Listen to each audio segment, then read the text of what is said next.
सत श्री अकाल जी। मैं डॉक्टर मनदीप कौर पन्नू बात कर रही हूँ Chandigarh mother child independent channel से। आज मैं बात करने जा रही हूँ केयर गिवर के वीज़ाज़ के रिगार्डिंग जो काफ़ी FAQ क्वेश्चंस उठते हैं बच्चों के मन पे। फर्स्ट ऑफ ऑल, जो केयर गिवर की क्वालिफ़िकेशन है वो मिनिमम जो है +2 के बाद 2 इयर्स का कोर्स होना चाहिए, जिसकी वेस IQS असेसमेंट होती हो और मिनिमम 1 ईयर के आपका एक्सपीरियंस होना चाहिए और आपके पास कनाडा में जॉब ऑफर है। तो काफ़ी बच्चों का मेरे को फ़ोन आता है, वो पूछते हैं कि हमारा ब्लड रिलेशन में आप हमें जॉब देने लगा। मेरा ब्रदर है, मुझे जॉब ऑफर देने लगा। मेरा क्या बोलते हैं, मेरी जो सिस्टर है वो जॉब ऑफर देने लगी है। मेरी नंद जो है वो जॉब ऑफर देने लगी है। मेरा जो है मतलब फैमिली में आपस में एक दूसरे को जॉब ऑफर दे रहे हैं। तो फर्स्ट ऑफ ऑल आप पहले एक बात समझिए, अगर देखा जाए आप टेक्निकल खुद भी समझिए और कनाडा इमिग्रेशन के हिसाब से भी समझिए। आप जा रहे हो जॉब ऑफर में, काम के बेस में जा रहे हो ना, केयर गिवर में। आपको जो जॉब ऑफर देगा वो आपका एम्प्लॉयर होएगा। आप आपसे मैं एक फॉर एग्जांपल, हम कभी कहीं जॉब करने जाते हैं, वो हमारा रिलेटिव तो नहीं होता है ना। हमें कोई जानकार हो या फ्रेंड हो वो बेटर है, पर अगर हम अपनी फैमिली में जाके जॉब करेंगे वो पॉसिबल नहीं है। मैंने काफ़ी जो है मेरे पास एक्सपीरियंस है इस केयर गिवर्स में। मैंने काफ़ी बच्चों की इंटरव्यूज़ भी कराई हैं। जब लिविंग केयर जो होता था, जब एम्बेसी में जाके केयर गिवर्स की इंटरव्यूज़ होती थी, तो ऐसी ही उनके पास जॉब ऑफर्स होती थी। वो जाके नैनी वीज़ास में अप्लाई करती थी और उनका जो है वीज़ा रिजेक्ट हो जाता था।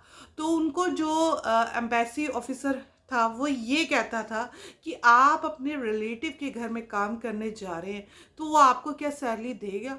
ये तो आप एक वे बना रहे हैं कि कनाडा में मूव कैसे होना है, क्योंकि काफ़ी कैंडिडेट्स ने जो है ऐसे वेज बनाए हुए कि हमने जाके वहाँ पर जॉब करनी है, हमारा रिलेटिव दे देगा, हमारा ब्लड रिलेशन में चले जाएंगे। अगर आप काम के बेस पर जा रहे हो तो इसमें ब्लड रिलेशन का कोई मैटर नहीं करता। आपका ये फ्रेंड भी दे दे, आपको कोई जानकार भी दे दे तो चलेगा, पर ब्लड रिलेशन में अगर आप जाए और वो कनाडा एम्बेसी में साबित हो जाए तो आपका वीज़ा रिजेक्ट हो जाएगा। तो उन्होंने कहना है कि आप जो है एक वे ढूंढ के कनाडा आ रहे हो, तो वो कनाडा मतलब वो कहेगा आपको नहीं, इस एम्प्लॉयर ने आपको कहाँ जॉब देनी है, आप यहाँ कौन सा काम करने जा रहे हो। काफ़ी लोग ऐसे करते हैं। अगर आपका दूर का रिलेटिव हो, जो आपका मासी का आगे से आगे रिलेटिव हो, वो चलेगा, पर नज़दीक का रिलेटिव ना लिए, ना ब्रदर लिए, ना सिस्टर लिए, ना नंद लिए। ये सारी चीज़ें आप जो है नज़दीक नज़दीक के रिलेटिव, उनको कनाडा एम्बेसी सारा कुछ भाप लेती है।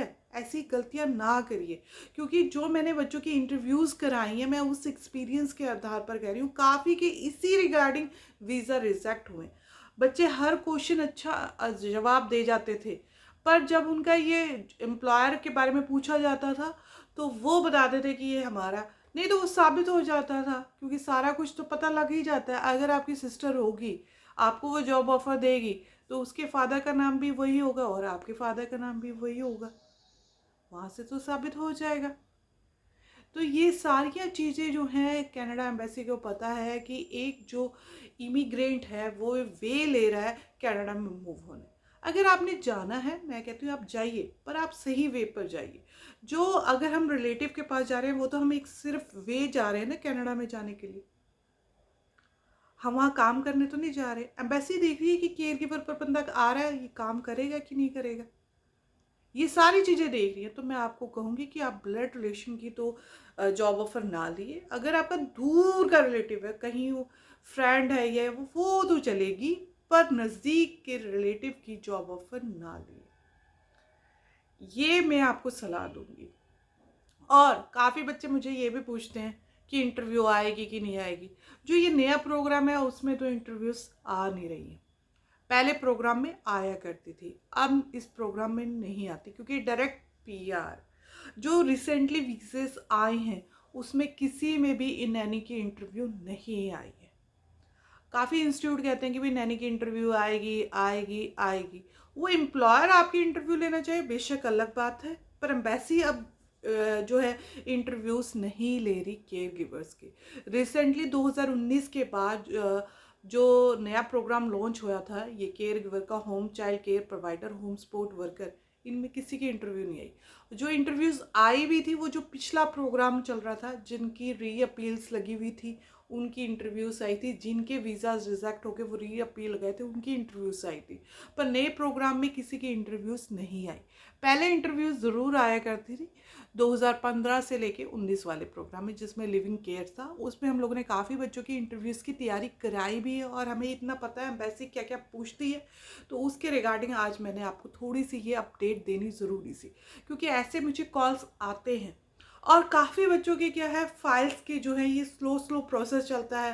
पहले जो आता है टेम्परेरी फाइल नंबर आता है जब आपकी फ़ाइल अप्लाई होती है, उसके बाद परमानेंट आता है।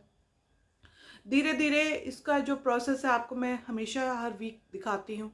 उसमें मिनिमम जो है 27 मंथ भी दिखा रहा है और 32 मंथ भी दिखा रहा है। दो वेज हैं कि अगर लेस देन 24 मंथ से है तो आपके 32 मंथ हैं, या 27 मंथ हैं। तो प्रोसेस बहुत लंबा है इस केयर गिवर्स का। इसमें जो है धीरे धीरे अपडेट्स आती हैं और थोड़ा सा हमें सब्र रखने की ज़रूरत रहती है। तो काफ़ी बच्चों का मुझे फ़ोन आ जाता है, उन्होंने फ़ाइल्स कहीं और से लगाई भी होती है, उनकी फ़ाइल्स के बारे में उनको कुछ नहीं पता होता है। वो कहते होते हैं कि हमारी फ़ाइल्स के अपडेट के बारे में बताओ।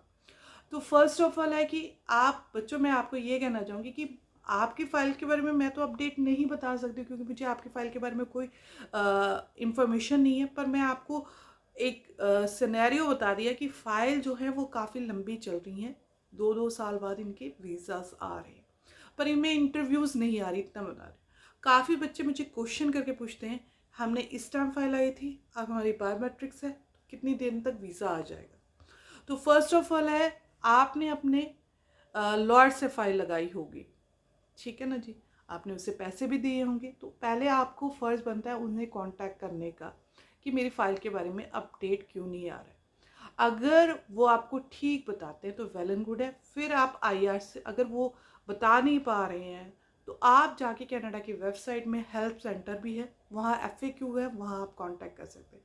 पर काफ़ी बच्चे ये जो है अपने इमिग्रेशन लॉयर को कम ही पूछते हैं। वो ये पूछते हैं, वो देख रहे होते हैं कि ये बंदा है कि जिसने फ़ाइल लगाई ही नहीं उसको पता, आप उससे पूछते हैं।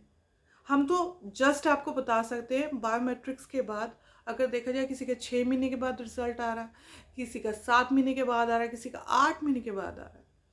और ऐसा भी है, बायोमेट्रिक्स भी हो जाती है, मेडिकल भी हो जाता है, सब कुछ हो जाता है, वीज़ाज रिजेक्ट भी हो जाते हैं, क्योंकि कभी कभी एम्प्लॉयर्स की वेरिफिकेशंस हो जाती है। जब एम्प्लॉयर, जैसे अगर किसी लॉयर ने एम्प्लॉयर खरीद कर दिया है और एम्प्लॉयर को ही नहीं पता कि मेरे पास कौन सा वर्कर आ रहा है, आईआरसी उनको कांटेक्ट करके पूछती कि आपके पास ऐसा एम्प्लॉयर आ रहा है ABCD, आपको उनके बारे में क्या पता है। वहाँ से आईआरसी को कोई अच्छा आंसर नहीं मिल पाता है, तो उससे फाइल्स रिजेक्ट भी हो रही हैं। ऐसे केस भी हमने देखे हैं।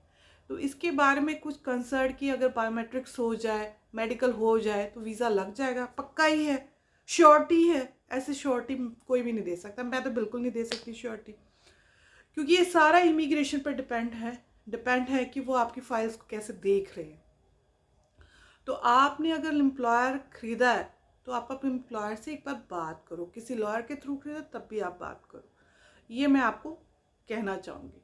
और आपकी फ़ाइल के बारे में कुछ अपडेट नहीं आ रहा, आपका लॉयर भी नहीं दे पा रहा आपको अपडेट, तो आईआरसी को मैंने कितनी बार अपनी वीडियोस में बताया है कि आप वेब फॉर्म भरिए और वहाँ जाके आप कांटेक्ट करिए, नहीं तो उनके कस्टमर केयर पर जाके कांटेक्ट करिए, क्योंकि कनाडा इमिग्रेशन की साइट पर सारे कॉन्टैक्ट अस हैं। वहाँ जाके आप उनको ईस्टर्न जो टाइमिंग है उसके अकॉर्डिंग आप एक बार कॉल करके देखिए।